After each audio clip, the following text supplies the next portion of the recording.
আপনাদের ঢাকা মেডিকেল কলেজেই কিন্তু এই ঢাকা মেডিকেল কলেজ অডিটোরিয়াম, মিলন অডিটোরিয়াম, সেটিও কিন্তু দেশনেত্রী বেগম খালেদা জিয়ার করা। আপনাদের সকলেই সেটি মনে আছে। এবং এইখানে তিনি কিন্তু কয়েকবার এসেছিলেন এবং এখানে কিন্তু তিনি প্রোগ্রামও করেছিলেন। তাই আজকে সেই বেগম খালেদা জিয়ার জন্য আজকের যে দোয়া মাহফিল, সেই দোয়া মাহফিলে আপনারা সকলেই শরিক হবেন। কারণ আপনারা দেখেছেন যে তিনি যখন অসুস্থ ছিলেন, এদেশের প্রতিটি মসজিদ, মাদ্রাসা, বিভিন্ন ধর্মাবলম্বী সকলেই তারা কিন্তু দেশনেত্রী বেগম খালেদা জিয়ার জন্য দোয়ার আয়োজন করেছিলেন এবং তারা প্রত্যেকেই এই দোয়া করে তার জন্য, তার যে রুহের আত্মার মাগফিরাত কামনা করে পরবর্তীতে যে তিনি শাহাদাত বরণ করার পর সেখানেও কিন্তু তারা কিন্তু দোয়া করেছেন।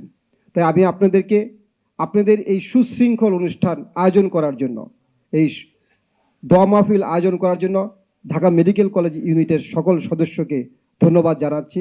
এবং সামনে যে গণতন্ত্রের যে লড়াইয়ের জন্য যে অনিশ্চিত ভবিষ্যৎ এখনও আপনি দেখা যায়, মাঝে মাঝে দেখতে পাই আমরা, সেখানে কিন্তু আপনাদের ভূমিকা পূর্বের মতোই থাকতে হবে।